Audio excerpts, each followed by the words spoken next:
Math 122, week number 9. Only 2 more weeks to go, a week and a half by now. Let's talk about the discussion board of problems of the week for histogram for week number 9. It builds on what we did in week number 8. Namely, you chose data between 30 and 50 values. If you remember, if you watched my video for week number 8, I picked numbers for the Lakers, my basketball team, and I found out how many points they scored per game. That's my data set. You guys have your own data sets that you're going to work with to make a histogram.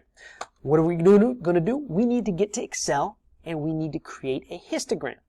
So in order to get this in Excel, or in order to make a histogram, we need to get these numbers into Excel. So I'm going to have to stop this spreadsheet for a second and jump right over here to Excel. And you'll notice here that I have all of my numbers written in a row like this. I know on the spreadsheet or on the PowerPoint they were in a grid. I've got them in a line. Excel likes that a little better. First thing, in order to do a histogram, we need to group these numbers. How am I going to group those? Some numbers in the 80s, some are in the 90s, some are in 100, 110, 120. I would say if I jump by 10, so in other words, if I look at the numbers that are in the 80s, look at the numbers in the 90s, in the hundreds, and so on, I can group these numbers nicely. I need to be clear that the grouping is sort of a, for lack of a better term, it's an artistic thing. You're not always going to be able to go by tens like me. Sometimes you have to go by 5, 2, sometimes you have to go by 1 or even decimals. I'm going to go by tens. And I know you could write 80s, 90s, 100, but it almost looks like the decades and so forth, so I'm actually going to write it like this, 80 to 89. 90 to 99. Think about for a second why I didn't say 90 to 100. Because the 100 has to go here. 100 to 109. 110 to 119. Got to stop at 19 because 120 goes here. And if I group numbers like this, I have my groups nice and neat. Now, what do we need to do before we make a graph? I need to figure out how many numbers are in the 80s out of these points. Well, that's a little difficult to do right now because you'll see that some number, the 80s are sort of spread out. If I could organize these numbers, it would help me out a whole lot. So I'm actually going to do that by highlighting all these numbers. Right here, I'm highlighting the column too, or the title as well. And I'm going to hit over here on Sort and Filter. It says smallest to largest. And you'll see that Excel just magically puts them all in orders. And now it's much easier to say how many numbers are in the 80s. I just count right here at the top. I see there's 3 of them. How many are in the 90s? Well, that's a lot easier. I can just look at these 90s right here. I count. I see there's 4 of them. What about 100 to 109? Here's my list. There's 5 of them. And I think you can take it from here. You get the idea what I'm doing. I'm just highlighting and go 120s. And there are 4 of them right here.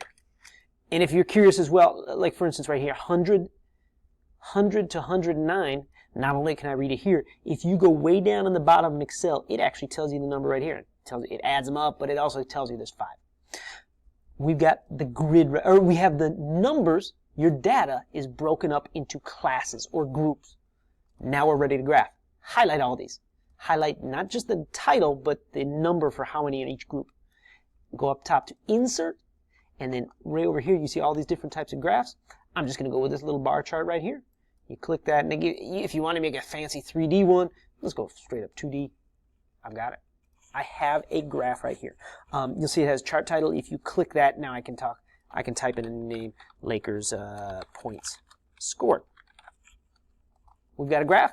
That histogram we can attach into our problem of the week post for week number 9. However, we are not done. We still have a few more things to do in terms of let me get this all organized here. All right, we have a couple other things to do for the week number 9 problem of the week.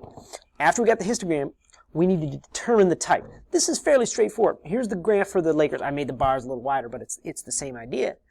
You need to understand the 3 types of distributions. These are in the lecture notes for week number 9.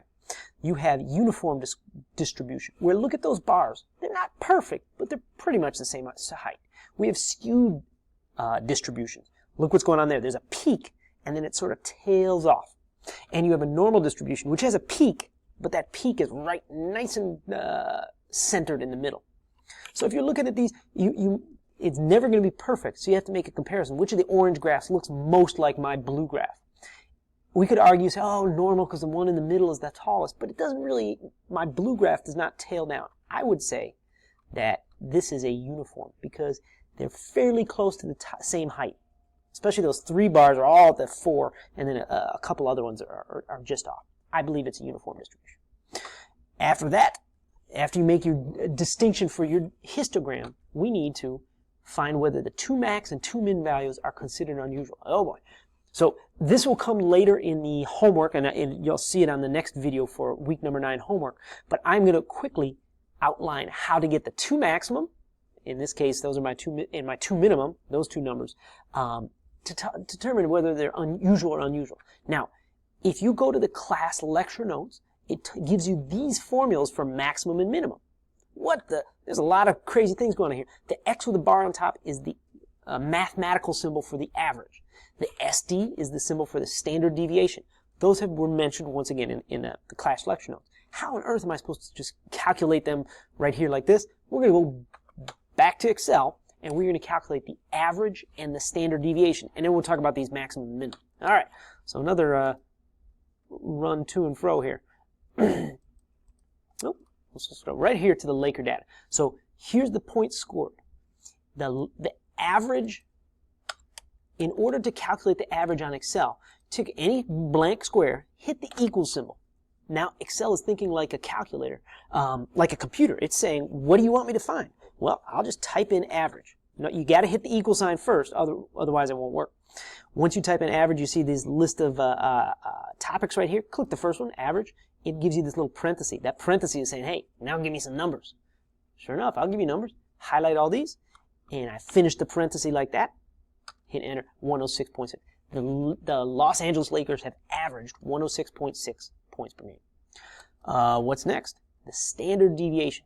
On the formula is SD equals. You got to hit equals or else the Excel will not calculate it.